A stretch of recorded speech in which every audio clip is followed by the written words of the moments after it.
मशहूर गायक कैलाश खेर, जिन्होंने कई फिल्मों में हिट गाने गाए हैं और महाकुंभ 2025 के लिए एंथम सॉन्ग की प्रस्तुति दी है, आज इंदौर प्रेस क्लब में आयोजित प्रेस से मिले कार्यक्रम में शामिल हुए। इस दौरान उन्होंने महाकुंभ 2025 के महत्व और इसकी विशेषताओं पर चर्चा की। उन्होंने इंदौर को एक धार्मिक नगरी और देश का सबसे स्वच्छ शहर बताते हुए इसकी प्रशंसा की। इसके साथ ही उन्होंने इंदौर वासियों की स्वच्छता और धार्मिक आस्था के प्रति समर्पण की सराहना करते हुए उन्हें सम्मानित किया। कार्यक्रम में कैलाश खेर ने अपनी गायकी और विचारों से उपस्थित सभी पत्रकारों और श्रोताओं को प्रभावित किया। तो कुंभ चले की एक बारंबार का है, मान लीजिए इसकी पुकार है कि चढ़ाए बेटी एकला चलो रे और तुरिया तुरिया जा। तो ये जो जितने भी संत वाणी हैं, हमारे बड़े बड़े संत जितने भी हुए हैं, उनका भी यही हुआ है कि चलते चलो। अच्छा, अब क्योंकि ये तो महाकुंभ की यात्रा है, महाकुंभ की यात्रा विशेष इसलिए है क्योंकि जब हमारे विशेष ग्रह अपनी विशेष स्थिति पर होते हैं, सूर्य अपनी एक मकर राशि में प्रवेश करते हैं और हमारे और भी ग्रह अपनी अपनी एक ऐसे विशेष स्थिति पर आते हैं, तो तब जो ऊर्जा संचारित होती है पृथ्वी लोक के लिए, पूरे ब्रह्मांड के लिए, वो न केवल शरीर के लिए, न केवल स्वास्थ्य के लिए, परंतु हमारे मन, बुद्धि और आत्मा तीनों को संतुलित करने के लिए वो ऊर्जा बहती है। उस ऊर्जा में रहकर यदि आप स्नान करते हैं तो जल भी संचारित होता है, जिसे हम चार्ज कहते हैं।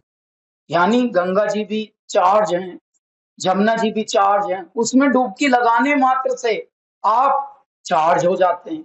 ये जो पाप से मुक्ति, हमारे यहाँ का जो बिलीफ सिस्टम है हमारे सनातन का, ये पाप से मुक्ति का मतलब ये है, जब आप तन, मन और बुद्धि, आत्मा से शुद्ध हो जाते हैं, अलाइन हो जाते हैं, तो आप शांत हो जाते हैं, आपका मन एकदम एकाग्र हो जाता है।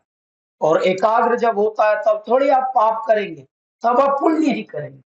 तो इसलिए आपके मन को बदलने के लिए परमात्मा की ऐसी ऊर्जा संचारित होती है कि आप इतने पावन जब अवसर आता है तो उस पे इकट्ठे होकर स्नान करते हैं, ध्यान करते हैं और अनुष्ठान करते हैं, दान करते हैं। कितने लोग दान भी करते हैं और यही हमारी परंपरा, यही हमारी संस्कृति है। तो इस बार का कुंभ जो है, इस बार का महाकुंभ, वो विशेष इसलिए है कि 144 साल के बाद ये वाला घड़ी आई है, जिसमें हम सबको ये परमात्मा की अनुकंपा मिली है कि 12 कुंभ के बाद, जो 12 कुंभ आए थे महाकुंभ, उनके बाद पूर्ण महाकुंभ ये आया 144 साल के बाद।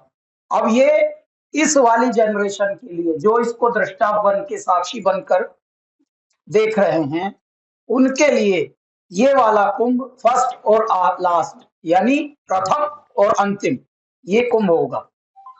144 साल तो अपने यहाँ कोई कहाँ जीता है भौतिक युग में, तो ये इसलिए विशेष है ये वाला महाकुंभ।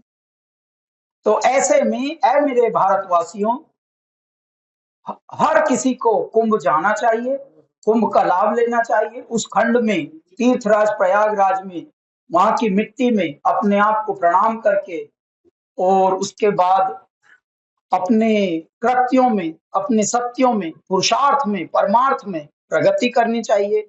जाइए, स्नान कीजिए, ध्यान कीजिए, दान कीजिए और अनुष्ठान कीजिए। ये समय ऐसा है, न जाने कितनी पीढ़ियों को प्रेरित कर रहा है। तो ऐसे में पूरा विश्व हमारे भारत की ओर लखा रहा है, देख रहा है। इतना बड़ा फंक्शन हो रहा है इनके यहाँ, इतना बड़ा उत्सव हो रहा है, क्योंकि करोड़ों लोग रोज डुबकी लगा रहे हैं हमारी त्रिवेणी पर। तो ये भारत भाग्य के लिए, सौभाग्य के लिए जाना जाता है। चला जी, इसमें कई विदेशी भी आए हैं कुंभ में, जिस तरह से देखते हैं भारत की ओर आकर्षित हो रहे हैं। जी, विदेशी देखो भारत के लिए हमेशा से आकर्षित रहे हैं। विदेशियों के लिए तो ये मुक्ति का धाम है हमारा भारत। जब लोग परेशान हो जाते हैं, देखिए लोगों ने दौलत कमा लिए, बड़े बड़े आविष्कार कर लिए, मशीनें बना ली, फोन बना लिए, पता लगा एप्पल बना दिया। नितिन सोलंकी की रिपोर्ट।